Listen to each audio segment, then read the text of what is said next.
Good morning, students. Welcome back to our software engineering class. So, in the last class, we discussed about the general aspect of software requirement specification. What is the need for software requirement specification? What is that requirement process is, and what are the various activities involved in the requirement process, namely problem analysis activity, then specification activity, then validation activity, and we also noted that they are not, though they are in linear order, but not necessarily in linear order. Linear order, they may overlap their position like that. Okay, and also I told you that we are going to discuss about all these activities uh, of the software requirement process very detailed. That is, we are going to discuss in detail about this problem analysis activity. Okay, let us start with the first activity of the requirement process, that is problem analysis. Okay, the basic aim of problem analysis is to obtain a clear understanding of the needs of the client and the user. Okay, what exactly is decided from the software and what the constraints and the solutions are. Okay, what is the requirement of the user, what is expected from the software, and what are the constraints involved in developing that software, meeting of the needs. That is the basic aim of this problem analysis. It is the fundamental thing that you should know. Okay, the analyst have to ensure that the analyst means the person who is interacting with the customer. He has to ensure that the real needs of the clients and the users are uncovered, even if they don't know them clearly. Okay, so the customer has to bring out the actual needs from the customer. The analyst has to bring out the actual needs from the customer. Okay.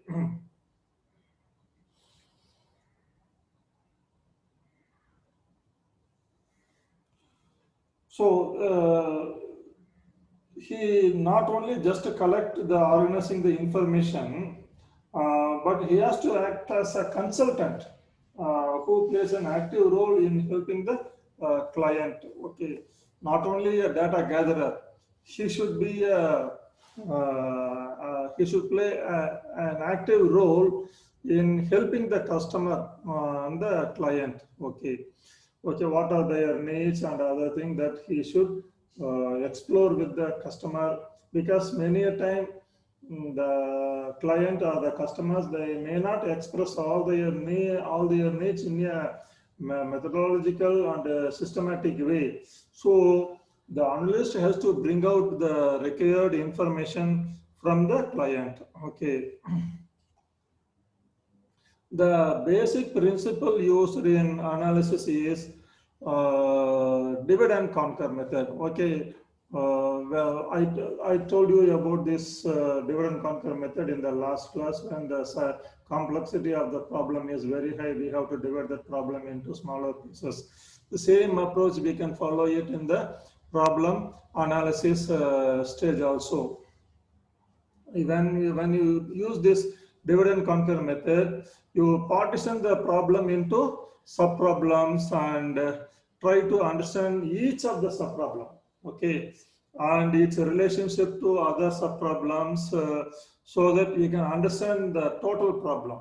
Okay, so unless the problem is divided into pieces and their relationship with other pieces are understood, the problem cannot be understood straight away. Okay.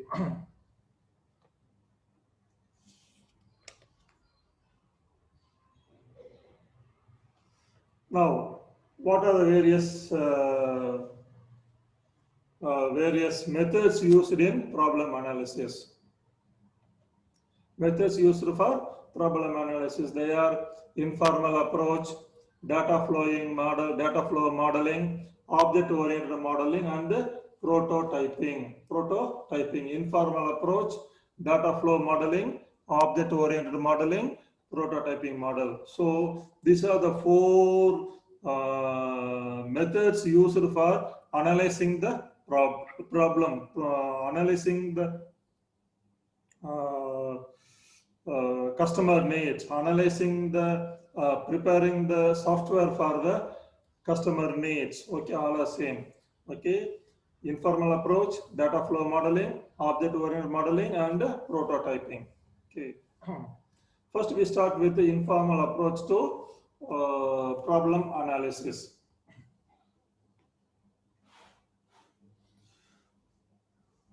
It is the method in which no different methodology is used. Okay, no particular way of approaching this one. No particular systematic method is used here. The information about the system is obtained by interacting with the client and the end user, and in the form of questionnaires and study of the existing documents and brainstorming and other methods. So the analyst has to get the maximum input from the customer. So he can get it from the customer in the form of discussion or manuals that are presently available there. He can distribute some of the questionnaires to the customers and get the information from them. So no formal system can be built at this stage. Okay, during the information gathering stage. Okay. So the problem and the system model are essentially in the minds of the analyst now. Okay, nothing is expressed to the customer. It is in the minds of the analyst and directly translated from the mind of the analyst to the SRS document. Whatever that is available in his mind, that is put into the SRS document. Okay.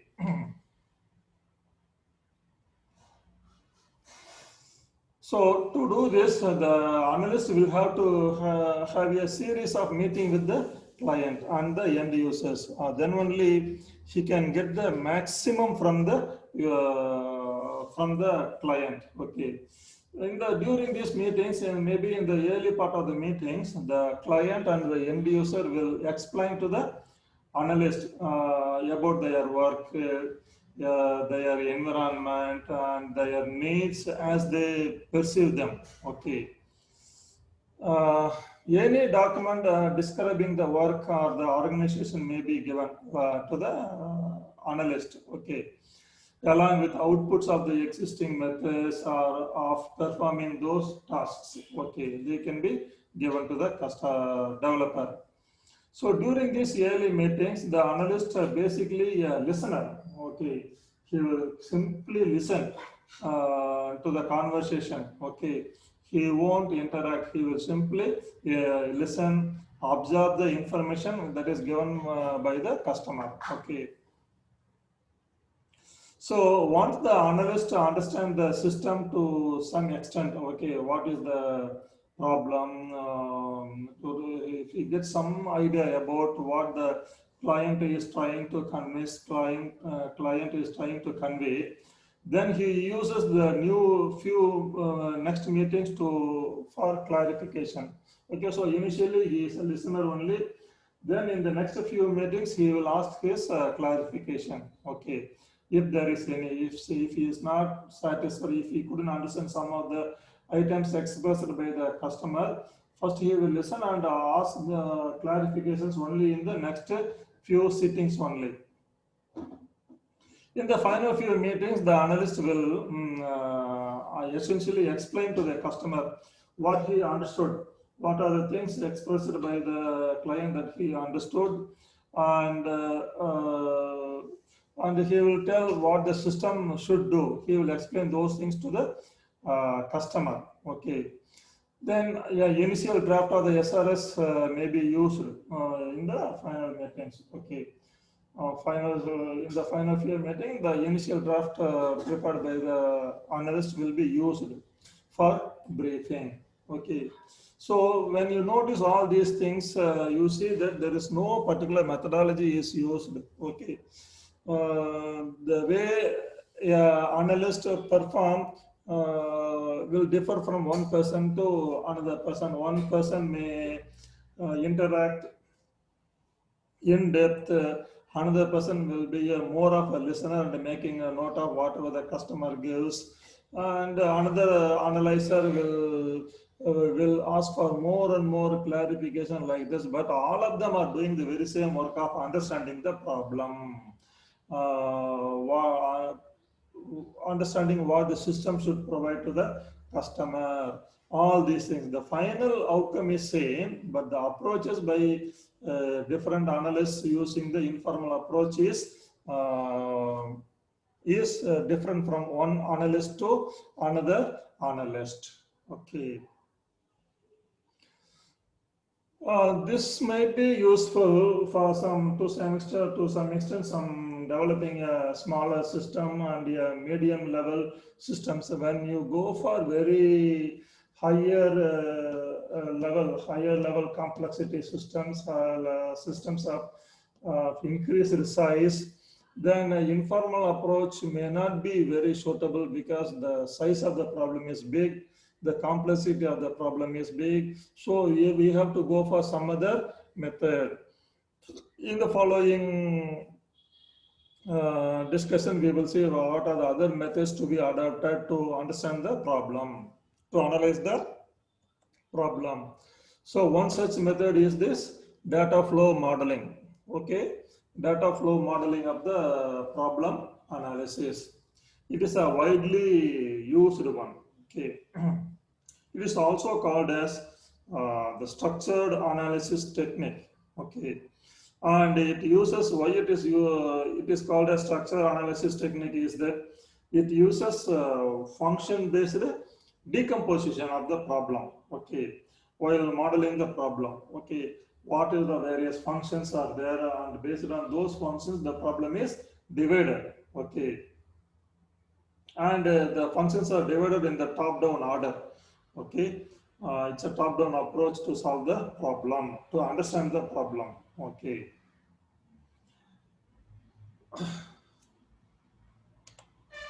data flow diagrams. Okay, DFD. Simply, we will call it as DFD. DFD means data flow diagram. Okay. So these DFT data flow diagrams are commonly used during problem analysis. And you should know that it is not specific to software systems alone. Okay, it is a generalized way to understand a problem. It can be used for a mechanical engineering problem, or it can be used for a business problem, or for any other problem. Okay, it is not constrained to requirement specification analysis of software engineering. It can be used in many situations, for many domains, for many applications. That you should bear it in mind. Okay. So what does it do? A data flow diagram shows the flow of data through a system. Okay, how the data flows from one part to another part. It views a system as a function that transform the input into a output. Okay, for this given input, how the system transform the data input data into a output. Okay, through the various flow diagrams and other things. Okay.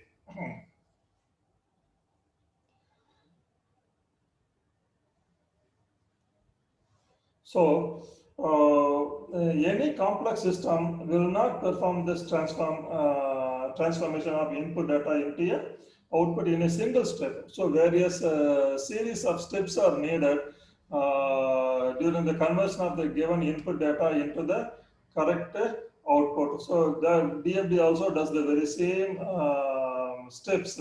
Okay, it will not try to get the solution, that is transformation from input to output in a single shot. Various steps are there in producing the output. The agent that perform this transformation of data from input state to output state or intermediate states from one state to another is called a process. Okay, a process will transform an input of one state to or output of one state into an input to another state. Okay, that is called as agent. Okay. The processes are shown in the data in the DFD diagram as circles. Okay, whenever you see a circle in a DFD, you should ensure that it is a process. So the processes are shown by circles and the data flows are represented by named arrows. Okay, in a DFD diagram that we are going to see in a while. Okay. And also you can see some rectangles in our data flow diagram. These rectangles show a source or sink, okay, beginning or end, and is a net originator and consumer of the data. Okay, the source is represented in the form of a triangle, rectangle, and also the sink also given in the form of a rectangle. Okay. Now, as an example, you look at this DFD. It is a simple DFD diagram of payment to a employee in a company. Payment to a employee in a company. Okay, you see here. Uh, there are three external files: employee record, tax rate, company records. These are all external files used. Okay, the data flow diagram. So the source is in the, I told you that the source is given in the form of a rectangle, and also the sink is given in the form of a rectangle. So since it is a rectangle, it is a source. Since it is a rectangle, it could also be a sink or source. This could be a sink or source. But looking at this picture, you see that it is a source only, and this is a sink only, because the errors are coming out of it and an errors is coming into it. So it is a sink, it is a source. Okay.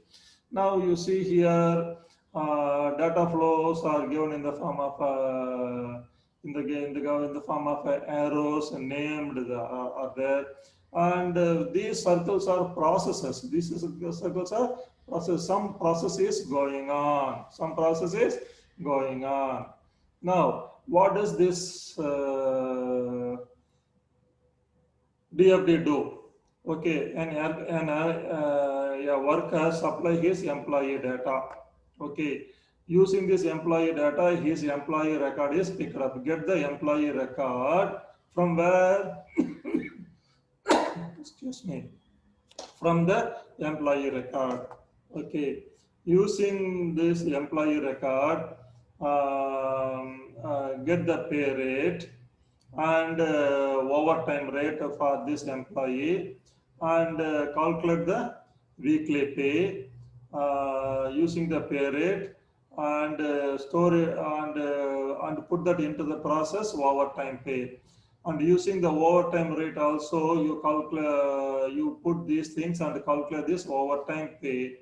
Okay, what is the overtime hours? Okay, what is the regular hours? How many hours he has worked? Okay, you calculate this weekly pay. What is the overtime hours he has worked? Using that, you calculate the overtime rate, and using these two things, you calculate the total pay. Total pay you calculated. Okay, that is weekly pay plus overtime pay. Then he has to be deducted some tax. So some deduction tax work is done in this process. Okay, So once the deductions are over, the deducted amount is stored in the company records and also in the employee records. Okay, so in the company, also in the company record and as well as in the employee record. Okay, the total pay minus deduction pay is the net pay, the final pay that he is getting. So for this net pay, issue a paycheck. So do the process of issuing a paycheck to the employee. The issue of paycheck is recorded in the company records as well. Okay. Now, once the paycheck is issued and check is given to the worker, check is prepared, check is given to the worker. It is the same. So these are the various processes. Now you analyze this one. Analyze this one. See, your data is flowing from employee file to overtime. Overtime based on the overtime record, overtime pay is calculated. From the employee file using the regular pay rate, his weekly pay rate is computed. Then total pay is computed and total pay is computed and deduction is computed and net pay is computed like this. Okay. One thing you should bear it in mind here is that there is no conditions, so like a condition box, nothing is there. Then repetition of the activity is not at all there. That is, looping of the processes are not there. Looping of the processes are not there. Okay, whenever there is a looping, to terminate the looping, you should have a conditions. Okay, so a data flow diagram should not involve any conditions and hence no looping is allowed here. No looping is allowed here. So this explains a very simple illustration of a data flow diagram. So there is a source in the form of a rectangle, there is a sink in the form of a rectangle, processes are in the form of a circle, and data flows are these external files are given in the form labeled names. Okay, these things that you should bear it in mind. Okay.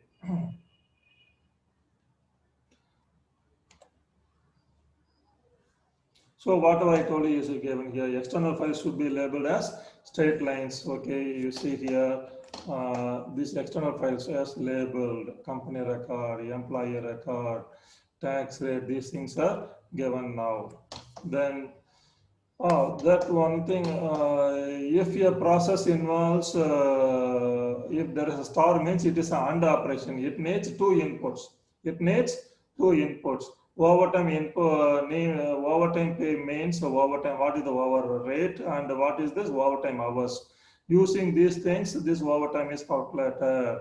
If there is a plus means it is an OR operation. That is either this one or this one. That one is needed. Whereas when there is a star means then two inputs are needed. Two inputs are needed. That is the idea. Okay. Then OR relationship is for plus.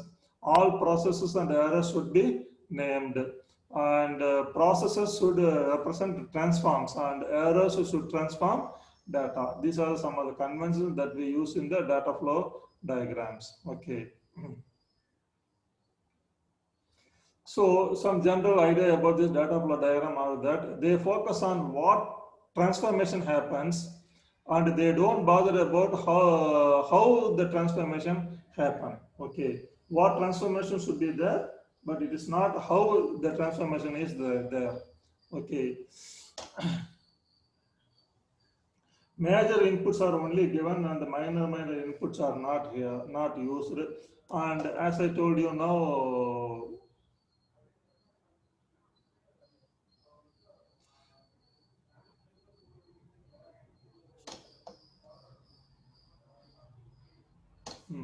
as I told you, loops are not allowed and hence conditions are not allowed. Okay.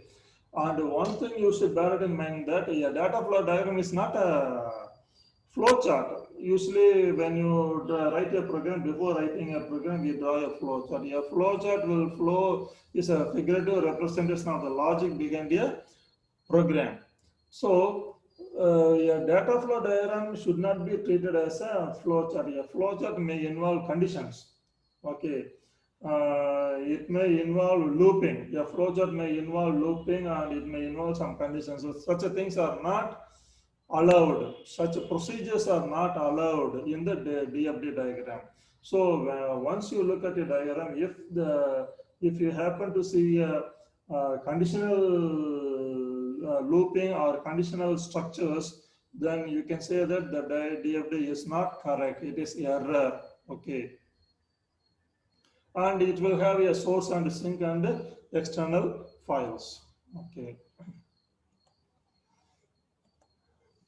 Some of the common errors that you commit when you draw the data flow diagram. So you may fail to label the data flow. Then some data flows might be missing from one process to another process. Then consistency is not maintained. Then some processes are missed out. Then data flows are extraneous in the form of going out and too much of data flows are used, and it should not be too detailed or it should not be too abstract, the data flow diagram. Okay, and using some control mechanisms like decision boxes or loopings in a DFD diagram, or some of the errors that we commit in a DFD. Okay. So this DFD is a way of analyzing a problem. In this class, we have seen two methods, that is informal approach in problem analysis and the data flow modeling of problem analysis. These things we have discussed in this class, and the remaining methods like object-oriented modeling and the prototype modeling of problem analysis we will discuss in the coming class. Okay.